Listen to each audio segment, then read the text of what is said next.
à chacun d'entre vous. Vous le savez, moi je ne suis pas un universitaire, donc d'où je parle, comme disaient mes aînés 68 arts. J'ai 58 ans, j'ai 4 enfants, 2 gendres, ce qui me permet d'avoir 8 petits-enfants. Et j'ai fondé il y a 20 ans une petite entreprise qui s'appelle Prosphère, dont effectivement Eric et Édouard qui sont là sont également membres. Et notre métier, c'est d'accompagner en responsabilité des entreprises dont le modèle économique patine. Voilà. Donc, ça patine plus ou moins. Les enjeux sont plus ou moins à court terme, ou à moyen terme, ou à long terme.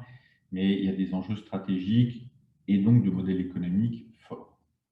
Et plus récemment, Prosphère, donc cette petite entreprise, a sponsorisé la création d'une holding d'investissement. Ce n'est pas un fonds juridiquement, c'est une holding destinée à refinancer les petites entreprises en difficulté. Parce que tout simplement, dans le secteur du private equity, c'est un secteur qui est plus difficile à rentabiliser et donc dans lequel il y a peu d'acteurs. Vous avez les investisseurs en capital préfèrent les grandes entreprises que les petites. Pour des raisons que je ne développerai pas ici, ce n'est pas notre sujet aujourd'hui.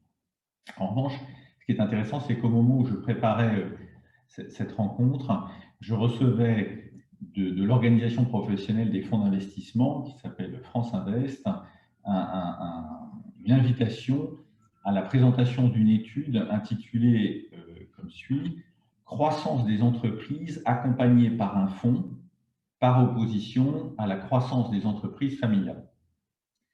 Et inutile de vous dire que cette étude démontre, et je pense que c'est vrai, que les entreprises détenues par des fonds d'investissement croissent plus fortement, plus vite, au moins pendant la période pendant laquelle elles sont détenues. Donc au fond, cette étude, elle part du postulat que c'est bien. Et évidemment, c'est la question à laquelle je vous invite à réfléchir du point de vue de notre expérience, de mon expérience, qui est d'avoir accompagné un peu plus de 180 entreprises depuis 20 ans. En préambule, pour ceux qui n'ont pas regardé le teaser, je voudrais juste rappeler le côté multiforme et assez paradoxal de la question de la croissance. Alors, je l'ai pris sous 3 angles. D'abord, c'est un enjeu politique, la croissance. Moi, je me suis rendu compte récemment, en réécoutant une émission sur France Culture, là, j'ai découvert que j'étais un enfant de la pensée giscardienne. Franchement, je n'ai jamais adhéré à l'UDF ou l'UDI ou je ne sais plus quoi, et je ne le savais pas. Voilà. Mais effectivement, en écoutant ces travaux d'universitaires, pour le coup, ils mettaient en valeur cette foi FOI, pardon, que nous avions quand nous étions jeunes et que Giscard d'Estaing avait, que la technologie et l'intelligence permettraient de répondre à tous les enjeux matériels de la planète. C'est cette fameuse phrase dont vous vous souvenez sans doute, ou en train de vous avoir entendu parler pour les plus jeunes, hein, en France, on n'a pas de pétrole, mais on a des idées. Ça, c'était une croyance très forte. Et mes enfants, évidemment, ne sont pas dans cette logique-là. Et mes enfants, ils ont entre 25 et 35 ans. Hein, et j'ai même une fille qui a développé un blog qui s'appelle Du bitume à la terre. Je fais un peu de pub pour ma fille. Qui explique comment, au fond, elle vit très bien d'une façon assez minimaliste, hein, très minimaliste. Et donc, c'est intéressant de comparer ces visions. Le deuxième paradoxe que j'avais envie de pointer au sujet de la croissance, c'est sa dimension religieuse. Il y a à peu près 7000 ans, les hommes, en observant la création, ont essayé de comprendre ce qu'avait voulu le Créateur. Ça suppose le postulat qu'il y ait un Créateur hein, dans cette réflexion. Et ils en ont déduit ce que vous trouvez dans le livre de la Genèse, et qui est bien connu de tous, qui est « croissez et multipliez ». Aujourd'hui, le dépositaire de cet héritage, le pape François, écrit une encyclique qui s'appelle Laudato Si, vous avez peut-être entendu parler, qui, avec le même héritage et avec la même observation, c'est-à-dire en observant la création pour essayer de comprendre le créateur, la démarche est la même, aboutit à une conclusion très sensiblement différente du croisser et multiplier de la Genèse. Enfin, le troisième paradoxe que j'avais envie de pointer avant de rentrer dans la vie des entreprises, et c'est le plus logique, en réalité, c'est le premier que j'aurais pu mettre, mais c'était presque trop facile, c'est le paradoxe biologique, bien sûr. Nous sommes des êtres, et tous les êtres vivants, hein, les animaux, les plantes, nous sommes des êtres qui avons un réflexe de survie, et une fois que cette survie est à peu près assurée, nous avons un réflexe de reproduction. réflexe de croissance. Et renoncer à ça, c'est un acte extrêmement cultivé, j'ai envie de dire. Je ne dis pas que c'est bien, je ne suis pas jugement moral, là, je veux dire, mais ça suppose un choix culturel assez fort. Tout simplement parce que la croissance, c'est quelque chose de jouissif. L'enfant aspire à grandir, et mes petits-enfants aspirent à grandir, et moi, quand j'étais enfant, j'aspirais à grandir, et je ne connais pas beaucoup d'enfants qui n'aspirent pas à grandir. Il y a un film là-dessus, le tambour, mais bon, c'est quand même tout à fait particulier. Et de la même façon, on aspire instinctivement à accumuler des biens. C'est exactement la même dynamique, à mon avis, que celle de l'enfant. Et pourtant, cette question, elle est, enfin, cette dimension-là, elle pose un paradoxe, elle provoque un paradoxe, qui est que moi, à 58 ans, je suis entré personnellement en phase de décroissance. Ça, c'est indiscutable aussi. Ce n'est pas encore très grave, je vous rassure, mais c'est factuel. Et donc, qu'est-ce que ça dit, quoi? Est-ce que je suis privé de jouissance? Jusqu'où? Qu'est-ce que ça dit du sens? Tu parlais de sens tout à l'heure, Serge, du sens de mon existence dans cette phase-là. Voilà, alors si on ramène ça à l'entreprise maintenant, l'entreprise, elle est constituée d'hommes et de femmes, comment dire, modelés, formatés, habités par ce que je viens de décrire. D'accord. Donc ils sont tous ensemble dans une même communauté d'intérêts au sein de l'entreprise, et ils sont tous habités par cette dimension de la jouissance, de la croissance. Donc, qu'est-ce que ça nous dit au sujet de l'entreprise et comment on peut essayer de réfléchir au-delà de ça? Et donc, je vais partager simplement quelques expériences concrètes autour de des entreprises qu'on a accompagnées. Alors, avant de faire ça, je voudrais passer la parole à Solène, qui est directeur général du groupe Tribal Noyal, avec avec Solène et avec le groupe Tribal Noyal. Nous, Prosper, collaborons depuis plusieurs mois, et notamment Eric et Grégoire qui sont là sur des petites vignettes, sont probablement d'ailleurs un voyage sur Vilaine aujourd'hui, j'imagine, dans la société. Ils confirment. Voilà. Est-ce que tu veux bien délivrer ton témoignage maintenant, Solène? Très bien, merci Michel et bonjour à tous. Donc Michel m'a présenté. À titre personnel, du coup, j'ai 45 ans et deux filles, deux adolescentes de 14 et 18 ans. Dans cette entreprise depuis 9 ans et 1400 collaborateurs, 1400 familles.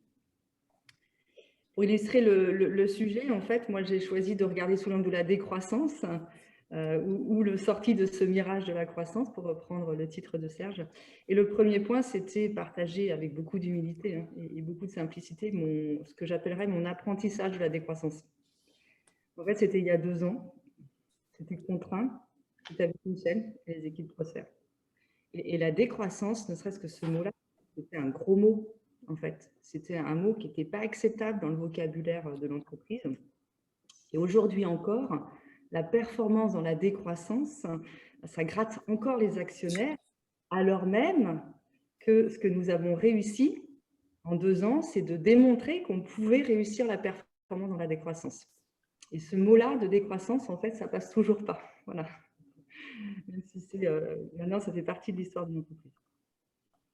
De mon côté, à titre plus personnel, en tant que dirigeante, en fait, ce que j'ai senti, c'est que ce qui m'avait permis finalement de m'accrocher aux branches, je dis ça comme ça parce que c'est comme ça que je l'ai vécu face à la décroissance. En fait, je me suis dit, mais à quoi je me rattrape, quoi? Il y avait quelque chose de violent et de pas acceptable d'être face à ça, qui était lié à un environnement concurrentiel très agressif, etc., quoi.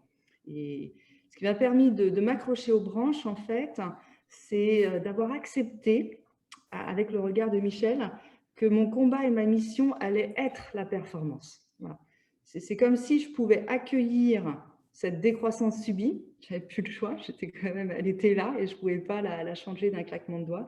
C'est comme si je pouvais l'accueillir parce que j'avais changé la face du Rubik's Cube, quoi. Vous voyez, j'avais accepté de changer mon angle, mon regard. C'est un peu comme ça que je l'ai vécu. Et moi, j'ai senti que je pouvais accueillir, accepter qu'elle était là et qu'il fallait que je fasse avec. Voilà. Et c'est ce qui m'a permis d'aller vite, finalement, de ce que tu développeras sûrement tout à l'heure, Michel, qui est finalement la finalité et l'essentiel, c'est surtout la pérennité et la performance. Voilà. Le deuxième point que je voulais partager, c'est l'enseignement de cette décroissance, finalement, qui nous a amené à faire mieux avec moins. C'est le point principal. Mais c'est plus que ça, en fait. C'était un cheminement de se focuser sur les essentiels, de revenir aussi à une forme de cœur d'identité, de remettre un sens profond à ce qu'on fait, qui on est, pourquoi on le fait. Et cette décroissance, finalement, ça a été un très beau cadeau. Je le dis avec le recul parce que c'était vraiment pas facile à vivre, mais c'était un beau cadeau. Vraiment, je le pense sincèrement, parce que ça a été des remises en cause, ça a été un retour aux sources, sous l'angle des individus, dans l'organisation, une reconnexion à l'histoire, l'ADN, pour mettre du plus clair. Et ça a été aussi des bascules systémiques. Partagé. Voilà. Et donc, ça a vraiment été un vrai bras de levier, finalement, pour aller, et c'est mon troisième point, finalement, vers un nouveau modèle, une réécriture d'un projet d'entreprise, un modèle plus vivant, un modèle qui nous a amené finalement à une vision holistique des choses, et vraiment de passer dans un modèle, en fait, un modèle éco-centré. Vous voyez, on a vraiment changé de façon, il y a eu une bascule dans la façon de voir les choses, et ça a été l'occasion de réécrire la vision de l'entreprise. Voilà. Et ça nous a amené à tout ça. Et le parallèle biologique que je vois, c'est que finalement, si on prend l'image de la nature, ce qui est un peu difficile, c'est le rapport au temps, parce qu'en fait, si on prend un arbre, il va vivre les saisons avec finalement une éternelle répétition. Il passe son temps à aller dans la croissance, après la décroissance, il y a les feuilles qui vont arriver. Voilà, il vit le cycle des saisons. On dirait qu'il est habitué en fait à faire ça tout le temps, puisque ça se répète chaque année. Pour l'être humain, en tant qu'individu, en fait, ça confronte à la finitude, quoi. C'est-à-dire qu'il y a ce chemin de croissance, comme tu dis, Michel, et en fait, c'est comme si, enfin moi je le vis comme ça, c'est que moi j'ai le droit qu'à une saison, quoi. J'ai pas plusieurs saisons, donc il y a quelque chose qui s'arrêtera définitivement pour moi, même s'il y a la transmission des enfants qui prennent le relais, etc. Et l'entreprise dans tout ça, bah, je la vois vraiment plutôt comme l'arbre, c'est-à-dire qu'il y a un cycle perpétuel. L'entreprise, elle va exister au-delà de moi, elle va exister au-delà des créateurs. Il y a quelque chose à transmettre. Et puis, bah, dans la vie d'entreprise, elle vit ses propres moments de croissance, décroissance. Voilà. Et ce qui l'a fait tenir, c'est ses racines, c'est ses valeurs, c'est sa mission.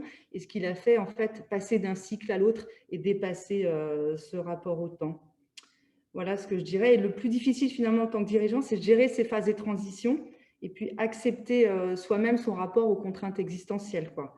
Donc, c'est d'abord un travail sur soi, c'est ce que je note, pour aller vers la pérennité qui est finalement une forme d'éternité de l'entreprise. Moi, je le dirais un peu comme ça. Et à titre personnel, je finirai juste avec ça. J'ai vu comment, finalement, le fait de vivre ça, je me dis, avec le recul et en préparant l'intervention, ben, finalement, j'ai fait aussi beaucoup de moins pour du mieux dans mon organisation personnelle. Ça passe déjà par l'agenda. Je vois comment aujourd'hui j'ai réussi à alléger mon agenda et pourtant, je n'ai pas du tout l'impression d'en faire moins, au contraire. Mais il y a quelque chose de différent, de plus qualitatif avec un changement de posture. Mais je n'ai plus du tout l'agenda que j'avais il y a 2 ans. Le rythme de travail est différent aussi. Et puis, même mon armoire, voilà, j'ai fait beaucoup de tri dans mon armoire et je vois comment apprendre à faire du mieux avec du moins, ça m'a beaucoup inspiré et finalement, ça crée du plus léger. Voilà. Et je voulais juste finir en vous disant que notre vision qu'on a réécrite, c'est être source de vie pour les hommes et la planète. Et ça nous inspire beaucoup. Et moi, ça m'a permis d'accepter la décroissance et d'accepter qu'on allait d'une phase à une autre et qu'il y avait des cycles et qu'il fallait faire avec. Voilà, mon petit témoignage. Merci, merci Solène. Michel, tu veux qu'on pose quelques questions, faire une pause ou tu sens de prendre la suite, dis-nous. Je crois que c'est Nicolas qui... Oui, non, c'est ça, c'est le Q&A maintenant, tu as raison. Alors, comme tu veux, c'est ça qui est prévu. Ouais, super, s'il y a quelques questions dans l'audience, n'hésitez pas dans le chat, on va regarder. Solène, dans tout ce que tu as dit, hein, ce qui me marque, c'est qu'il a fallu cette phase de décroissance pour trouver un sens plus profond, un peu comme si la croissance pouvait être le sens de l'entreprise. Et ça, c'est la première chose. La deuxième chose, c'est cette acceptation des cycles. La vie est ainsi, l'être humain est ainsi. Et la chose, par contre, qui me rend curieux, c'est cette confrontation aux contraintes existentielles. Est-ce que tu veux nous en dire on pourrait y parler longtemps, je pense, hein, mais juste un peu plus ce que tu entends par ça ou ce que tu veux bien nous en dire, en fait. J'ai trouvé que finalement, les contraintes, le fait de ne pas les voir, hein, c'était un piège en fait. C'était le fait de ne pas voir, de ne pas reconnaître, par exemple, que la perfection n'existe pas.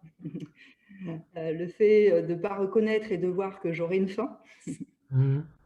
Et ça a été, moi, ça m'a beaucoup éclairé de relire ces contraintes existentielles et pour accepter en fait ce qui arrivait, pour accepter que je faisais comme je pouvais et pour accepter que même dans la décroissance, ça pouvait être un cadeau, quoi. Voilà, c'est un peu ça, un peu comme s'il fallait resetter le Ouais, logiciel.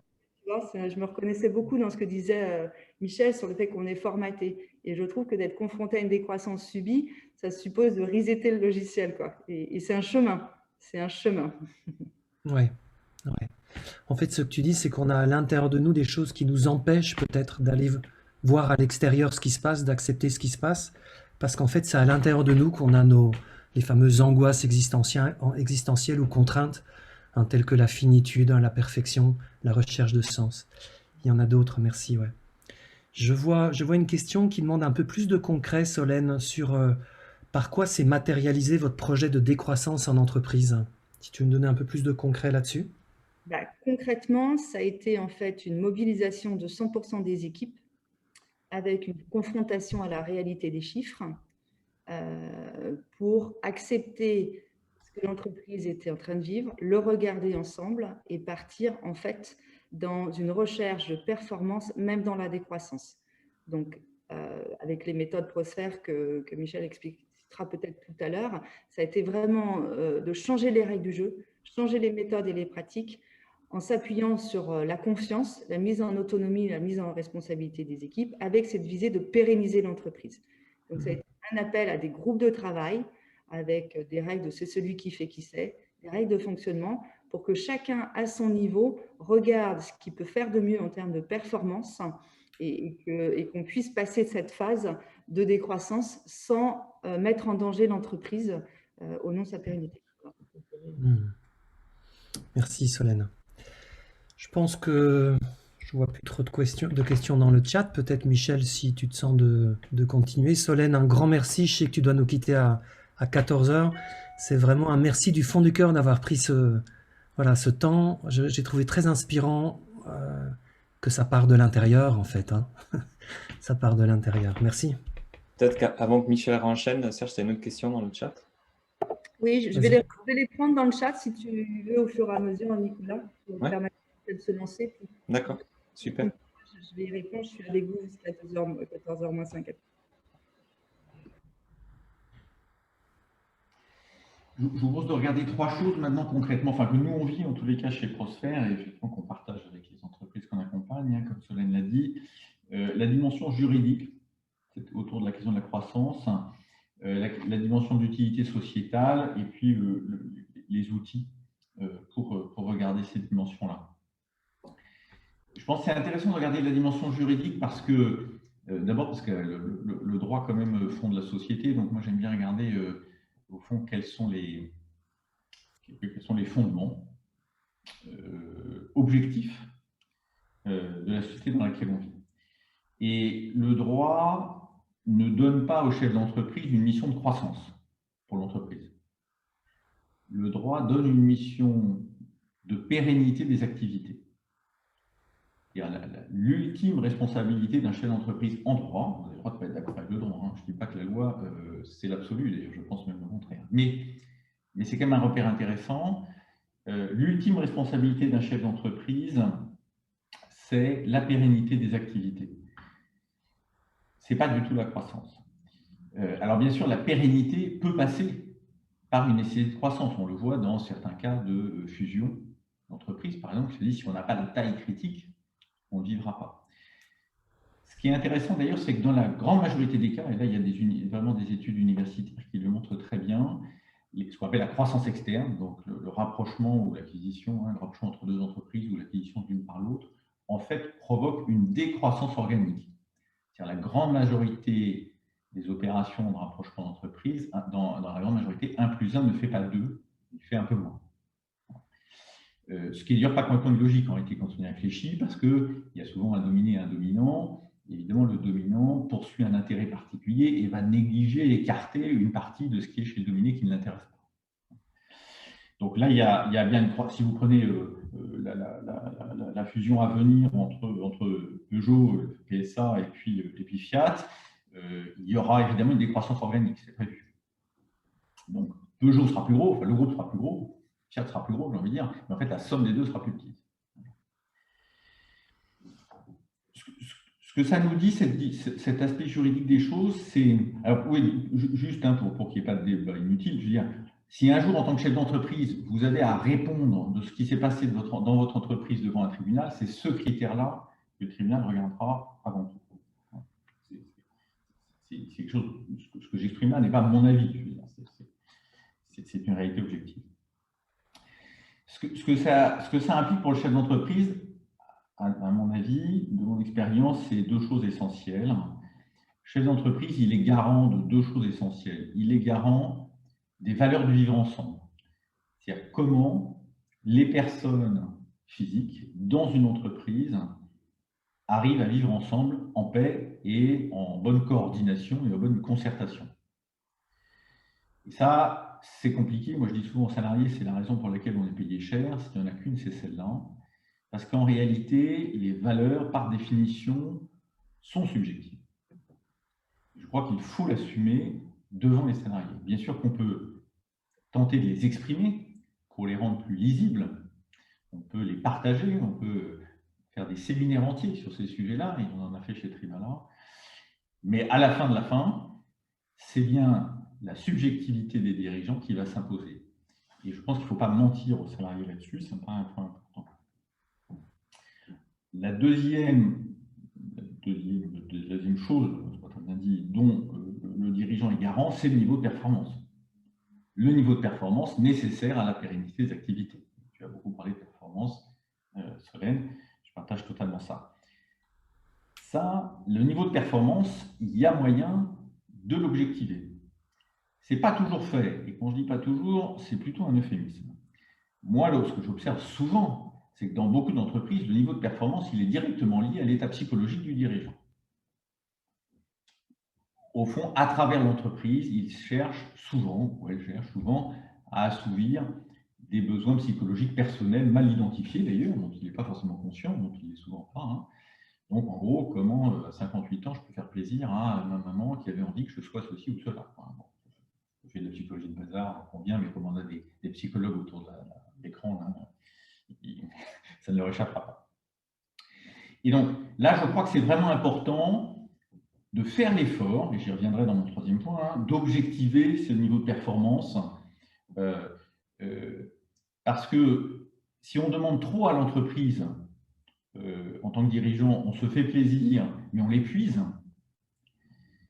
et si on ne lui demande pas assez, évidemment, là, pour le coup, on l'a mis en danger, puisque les concurrents risquent, à un moment, de lui prendre ses parts de marché et de la tuer. Donc ça aussi, c'est une responsabilité extrêmement lourde. Mais encore une fois, et j'y reviendrai, il y a des moyens d'y voir clair, ce sera mon troisième point. J'en viens à mon deuxième point qui est au-delà du juridique, la finalité, l'utilité sociétale de l'entreprise. Donc je vous le disais, moi je fais partie des gens qui pensent que la loi n'est pas au-dessus de tout. Je pense que c'est de moins en moins vrai d'ailleurs chez mes concitoyens, et que la gestion politique de la crise du Covid ne nous a pas aidés pour ça. Il y a une croyance de plus en plus développée, me semble-t-il, chez nos concitoyens que si je respecte la norme, je suis quelqu'un de bien. Et donc la question du sens au-delà de la norme se pose, me semble-t-il, plus difficilement quand on a ce regard.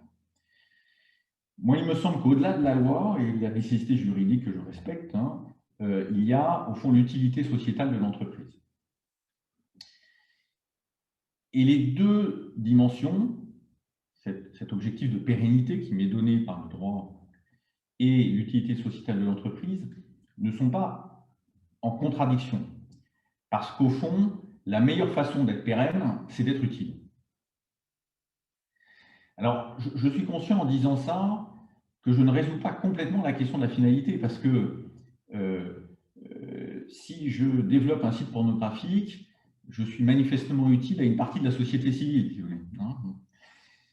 Donc, il y a une dimension morale qu'il faut rajouter encore par-dessus, et on arrive à la question du bien et du mal.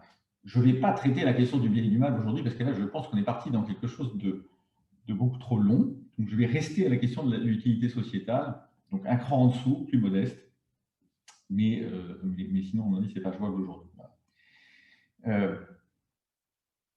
Cette question de l'utilité sociétale, à mon avis, elle est essentielle parce que, donc, je le disais, elle garantit la pérennité finalement. Et nous, dans les entreprises qu'on accompagne, c'est ça qu'on va chercher à discerner avec le plus de précision possible. Parce que précisément, dans la responsabilité qu'on prend aux côtés du dirigeant ou à sa place parfois, eh bien, on veut donner à l'entreprise les moyens de durer. Et donc, si elle est utile, il n'y a pas de raison que ses clients ne payent pas les services que cette entreprise rend au juste prix. Alors, ce n'est pas forcément des métiers très lucratifs, entre le luxe qui a des marges colossales, si vous voulez, et une commodity que vous vendez. Voilà. Il y a évidemment des marges différentes, on est d'accord, mais dans les deux cas, on gagne assez d'argent pour vivre. Et c'est ça la question. Pour le dire autrement, la question de l'utilité sociétale, c'est la question de la vocation. Et la question de la vocation, c'est la même, je crois, vous n'êtes pas obligé d'être d'accord, hein, je pousse des pions idéologiques, là, j'en suis conscient. Je crois que c'est la même pour une personne physique et pour une personne morale. Enfin, la vocation n'est pas la même pour chacune des personnes physiques autour de la table, je veux dire, mais la façon de discerner sa vocation est la même, c'est ça que je veux dire. Et bien, je crois qu'une vocation, au fond, ça ne se choisit pas, ça se discerne. J'ai beaucoup de débats avec un de mes fils sur la question du libre arbitre. Celui qui pense qu'on ne choisit rien, donc ça c'est plus simple. Il a peut-être raison, j'en sais rien. Mais en tous les cas, sur la question de la vocation, je crois vraiment que il y a quelque chose de faux, et donc inévitablement qui nous emmène dans un mur si on essaye de la choisir plutôt que de la discerner. Alors, je vous propose à ce sujet, très rapidement, de revenir à une référence que j'aime beaucoup, qui est à mon avis la meilleure en matière de discernement de vocation, c'est Ignace de Loyola. Je pense qu'on n'a pas fait mieux depuis le XVIe siècle, mais je suis preneur de recommandations nouvelles. Et en gros, si je résume en une minute chrono ce que dit Ignace de Loyola à ce sujet, il dit « La vocation, c'est l'intersection de trois dimensions essentielles. C'est l'intersection d'une dimension qui est mon désir profond, un désir vital, un désir, s'il est étouffé, qui provoque un deuil chez moi. Donc, pas le désir d'avoir une belle cravate, pas le désir d'un éclair au chocolat, que j'aime beaucoup, mais quelque chose qui, si je ne l'ai pas, va nécessiter un processus de deuil de ma part. La deuxième dimension qu'il prend en considération, c'est la réalité. Il appelle ça la provocation. Il se trouve que moi, j'ai 58 ans, je suis un homme français, 4 enfants, voilà, je suis président de Prosper. Tout ça me caractérise, je pars d'une certaine réalité. Et évidemment, cette réalité n'est pas toujours en parfaite adéquation avec mon désir profond. J'ai des désirs qui ne sont pas compatibles avec cette réalité. Et la troisième dimension que Ignace prend en considération, c'est l'appel, la convocation. C'est l'appel des autres. Où est-ce que les autres m'attendent? Qu'est-ce qu'ils attendent de moi? Vous retrouvez la question de l'utilité sociétale là, de manière très forte. Que ça me plaise ou non, que ça soit apparemment possible ou non, dans la façon dont je me vois dans le miroir. Je parlais du réel il y a un instant, puis de mon désir. Enfin, du désir, puis du réel. Où est-ce que les autres m'appellent? Il me semble que nous vivons aujourd'hui dans un temps et dans un lieu, ça n'a pas toujours été le cas, et là il faut relativiser les choses, où cette troisième dimension de l'appel, de la convocation, est atrophiée et sous-utilisée. On va plutôt être dans un temps et dans un lieu où on va vous demander, on va nous demander, aussi, de connaître son désir, d'établir son projet. Voilà, j'ai un projet pour qu'un candidat, il a son projet professionnel, donc on parle de lui. Mais les autres, ils le voient où? Ils l'attendent où, que ça lui plaise ou pas? Et Ignace dit, il faut faire l'intersection entre les trois. Évidemment, il ne faut négliger aucune de ces trois dimensions. Et au fond, nous, le travail qu'on fait dans les entreprises, c'est ça. C'est de regarder, non pas leur potentiel de croissance, mais comment on peut essayer de discerner leur utilité sociétale sans projeter, ou en projetant le moins possible, l'ambition, alors du chef d'entreprise, que parfois nous, et des personnes dans l'entreprise. Et ça m'amène à mon troisième point, je vais vous dire un petit mot de comment on fait ça. Voilà. Et puis, je m'arrêterai là. C'est pas, je suis après dans le timing, pas tout à fait. Euh,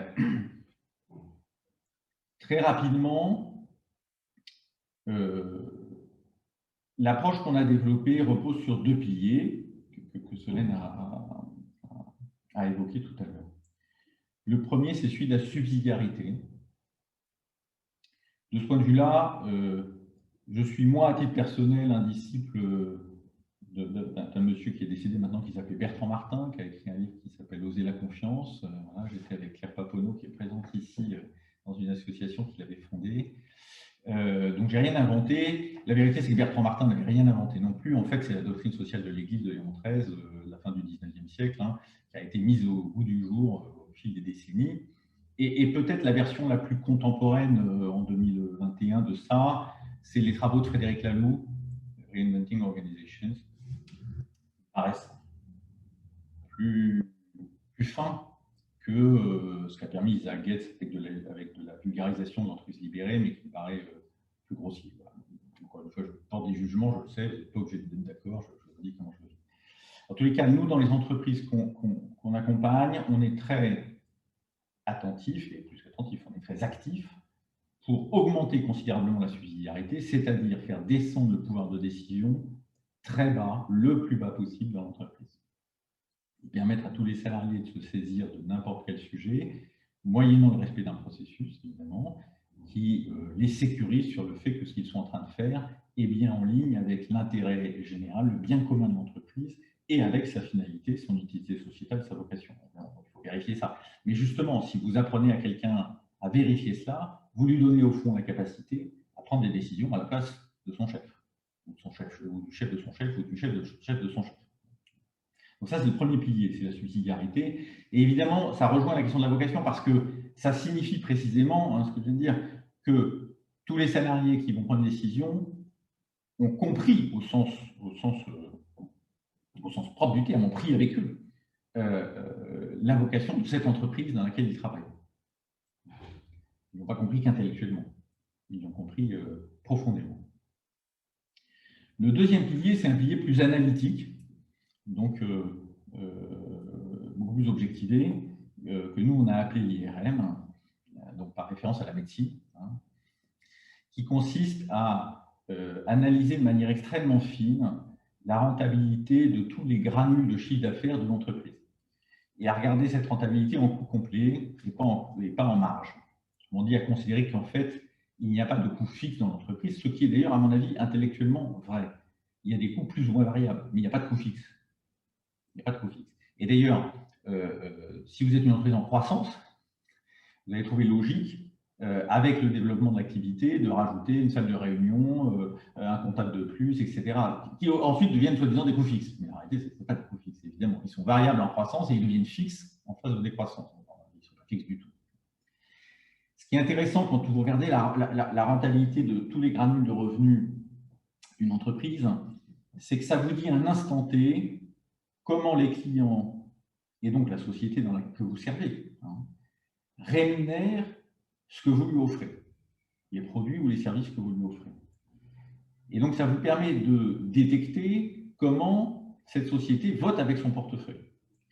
Et ce dont je peux témoigner, c'est que dans toutes les entreprises qu'on a accompagnées, on a découvert à ce moment-là, et les salariés ont découvert avec nous, des zones de performance et des zones de sous-performance qui n'étaient pas visibles.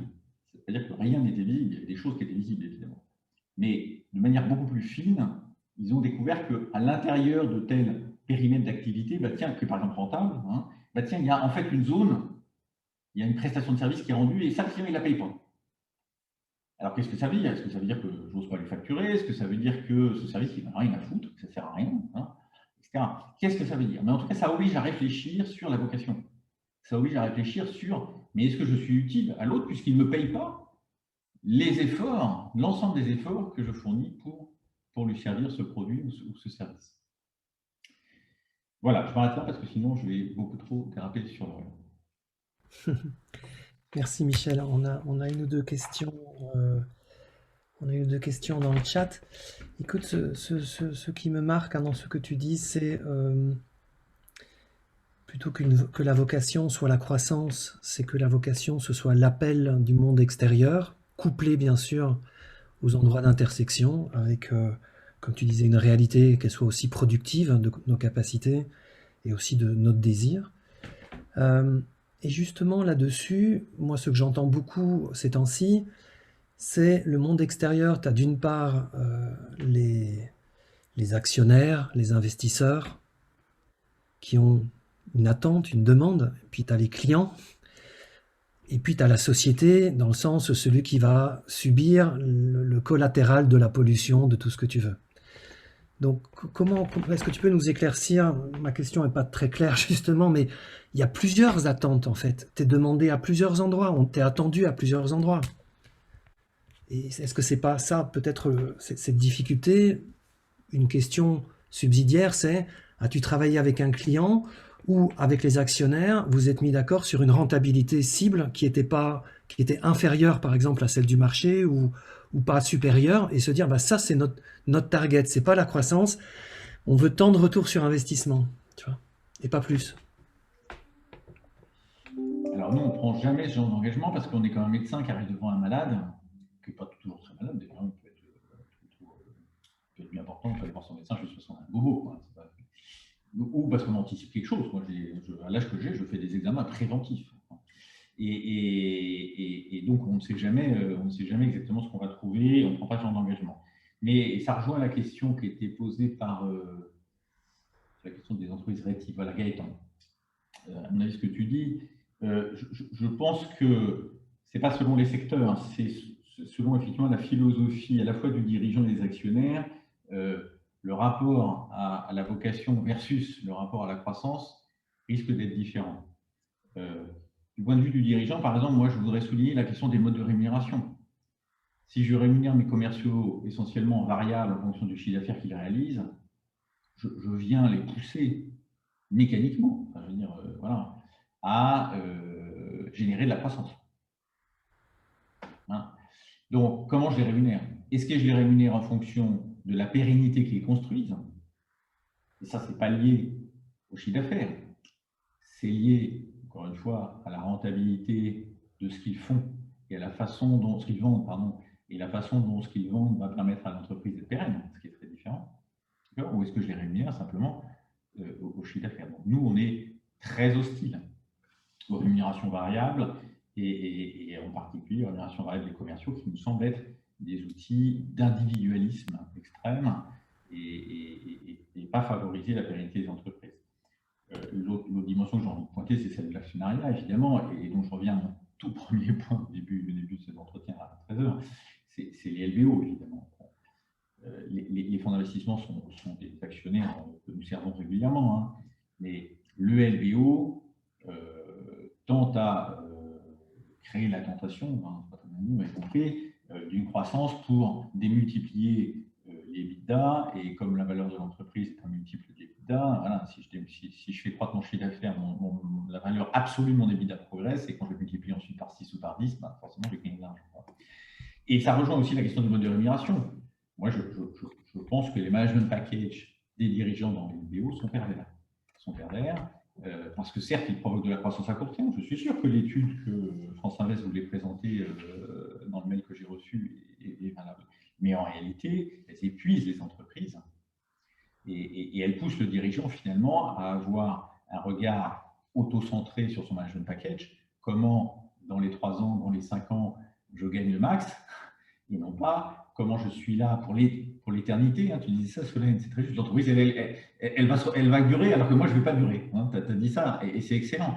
Il faut que jusqu'au dernier jour, Solène, en tant que directeur général, moi, quand c'est mon cas, on soit là pour l'éternité de l'entreprise, et non pas en se disant, bah, toi, je m'en fous maintenant parce que je m'en vais. Quoi, hein, bon. Voilà. Et donc, évidemment, mon management package, de ce point de vue-là, est décisif.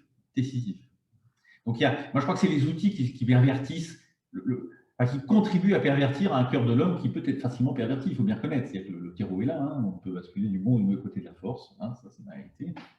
Le petit passage de Star Wars où le héros bascule du mauvais côté, à mon avis, est extrêmement pédagogique. Mais évidemment, avec tel outil ou tel autre, je vais plutôt inciter la personne à basculer, et donc l'entreprise à basculer du bon ou du mauvais côté. Peut-être, il y a beaucoup de questions, des questions de fond, je vois sur le chat. Peut-être juste un mot, et après je passerai la parole à Nicolas, un mot sur les entreprises à mission. C'est un outil. On peut avoir ton regard là-dessus? Ouais, et les scopes, je vois qu'il y a Les scopes aussi, mais on a aidé, c'est Eric d'ailleurs qui a œuvré à la création d'une scope. Alors, je suis peut-être trop vieux là-dessus. Moi, je suis extrêmement favorable à l'esprit des entreprises à mission et je n'étais pas favorable à le mettre dans la loi. Je suis d'ailleurs membre d'un think tank qui s'appelle Entreprise des Progrès, qui a extrêmement milité pour que ce soit dans la loi. J'étais un peu embêté, moi. Mais ça arrive quand on est membre de quelque chose, on n'est pas toujours aligné avec le collectif. J'étais contre le mettre dans la loi parce que je suis extrêmement préoccupé de la judiciarisation croissante des relations entre personnes morales et entre personnes physiques, d'ailleurs, dans la société dans laquelle on vit. Et donc, je me dis, plus on alourdit la loi, plus on va créer, je n'étais pas le seul à pousser cet argument, plus on va créer des conditions de litige judiciaire. Pour autant, je suis hyper pour l'esprit, évidemment, et d'ailleurs, voilà, enfin, Solène l'a décrit pour Tribala, quoi. Ils ont énormément travaillé sur la mission d'entreprise, et elle est très claire, et elle est extrêmement portée par les salariés de l'entreprise. C'est extrêmement porteur et porté, j'ai envie de dire les deux. C'est à la fois motivant et porte, quoi. Vraiment, c'est très beau à voir. Donc, dans l'esprit, je suis très pour, évidemment. Merci Michel. Voilà, c'est des sujets de fond, hein. Je vois des questions de fond aussi. Mais je voudrais, Nicolas, que tu prennes la main. Donc Nicolas, un ami et partenaire de SRE, professeur, je te laisse te présenter un petit peu avec qui on mène ces débats. Et vas-y, emmène-le de ton côté, mon ami Nicolas. Oui, bonjour à tous.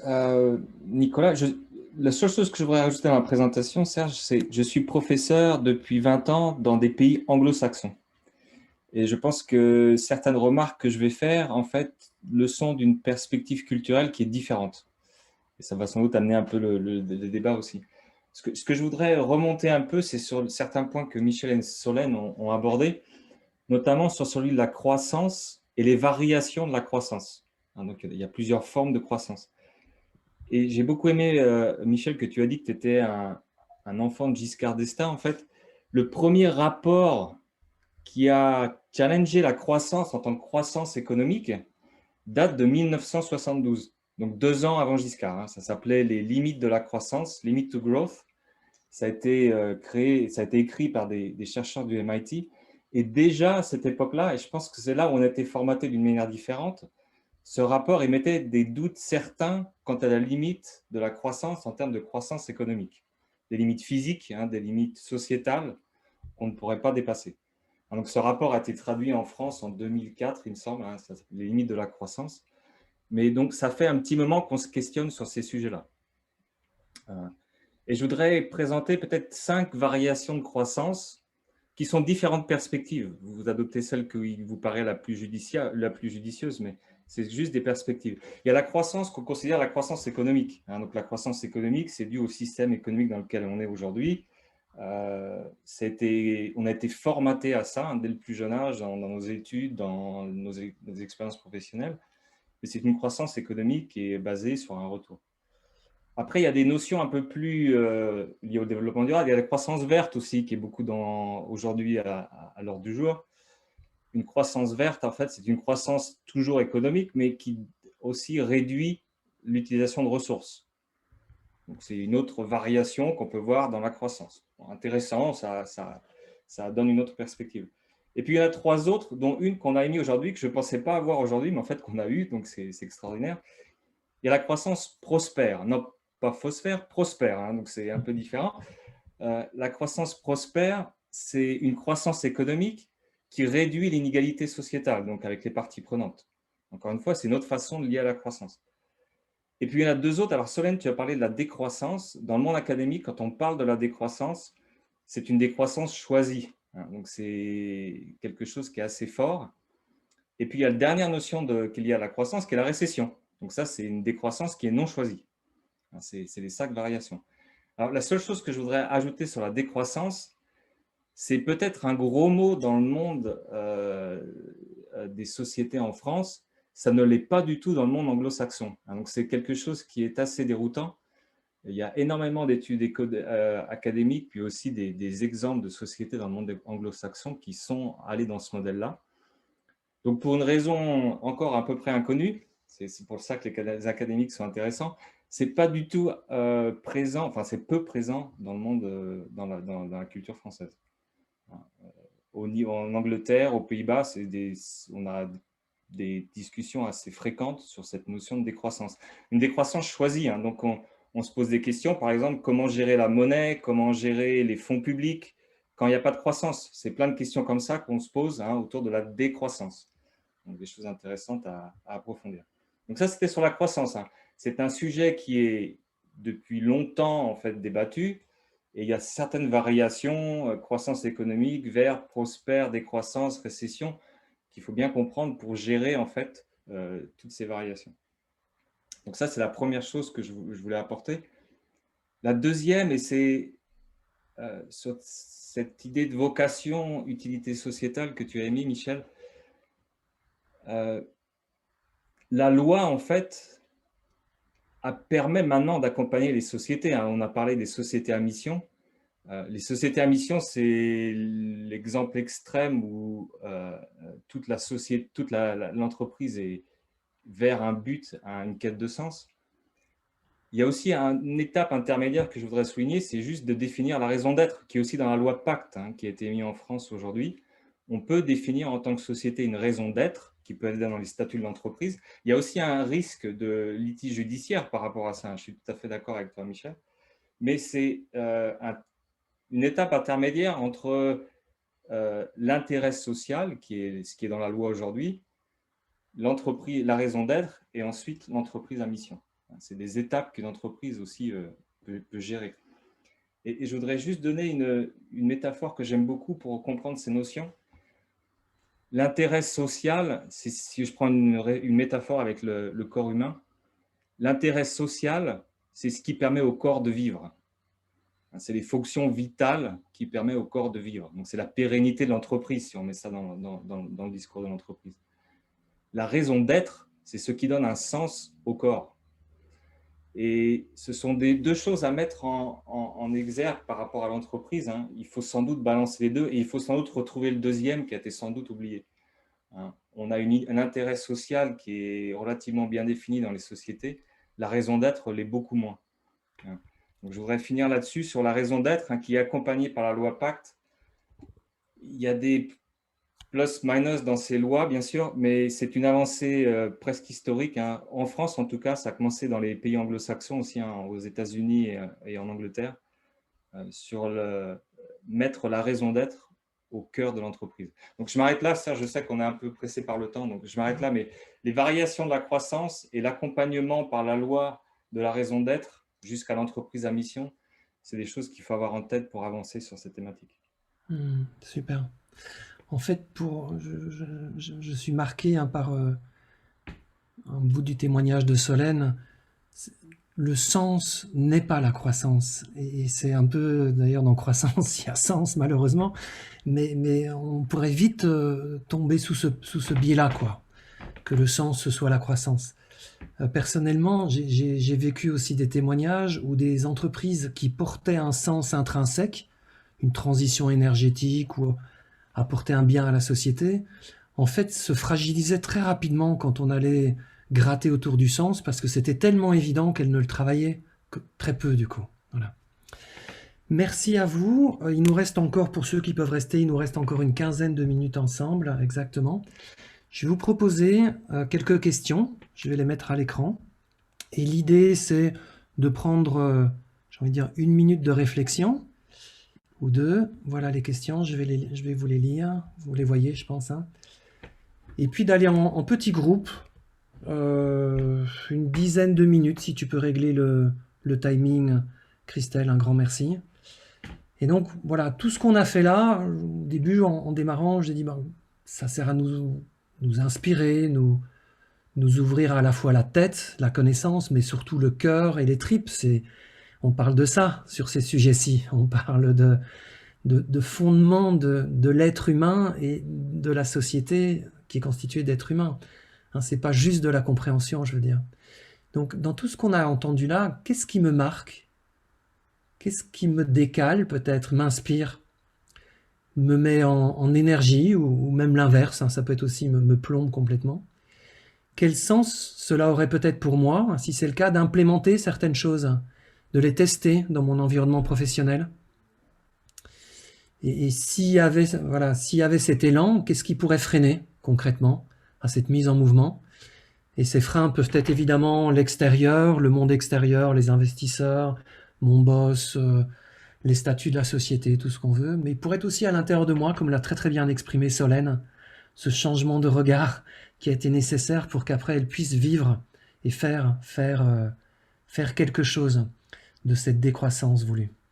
Voilà, je vous laisse peut-être 1 minute de réflexion, enfin, ou quelques secondes, on va dire, et puis après on vous enverra dans des petites salles pour échanger à bâton rompu et vous écouter. Ce ne sera pas avoir raison l'un l'autre, c'est juste vous écouter les uns après les autres.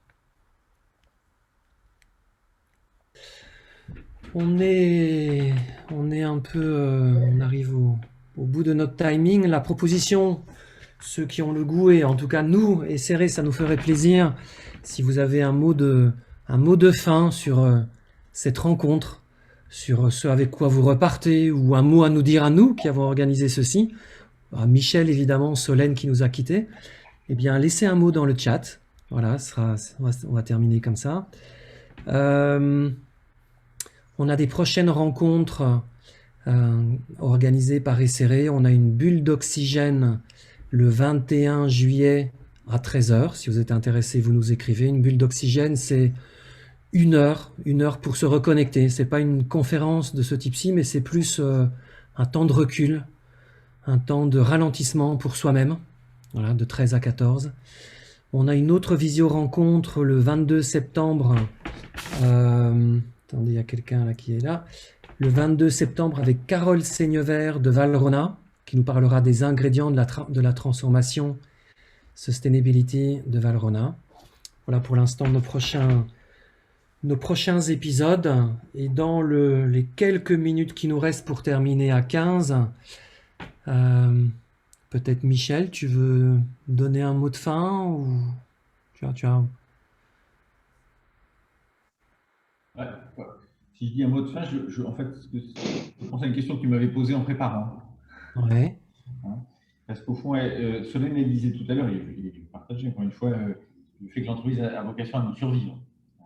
Mais la réalité, c'est quand même que les entreprises, en réalité, sont mortelles un jour ou l'autre. Alors, soit par accident, comme vous le savez, rentrent en redressement puis en liquidation judiciaire, hein, soit parce que, tout simplement, leur raison d'être s'épuise. Moi, j'ai été amené à fermer, et j'ai trouvé ça dur, hein, une entreprise qui fabriquait des DVD. Ceux qui m'ont un peu côtoyé chez Procer connaissent l'histoire, parce que ça m'a beaucoup marqué. Voilà, les DVD, ça ne sert plus à rien. Et les machines pour fabriquer des DVD, vous ne pouvez rien faire d'autre avec. Même pas un CD-ROM qui d'ailleurs ne sert plus à rien non plus. Donc, voilà. Et donc, tu m'avais posé une question de, au fond, bien que tout ça soit mortel, qu'est-ce qui fait qu'on se lève le matin, quoi, hein. Et au fond, moi, il me semble que ce qui reste, c'est ce que les salariés emportent avec eux. Je ne sais pas ce qu'on emporte avec nous de cette session des séries, mais ce qui reste du travail qu'on fait, c'est ce que les personnes physiques, je ne veux pas dire les salariés, parce que c'est pas forcément un salarié, ça peut être un banquier, un partenaire, ça peut être un... Bien sûr.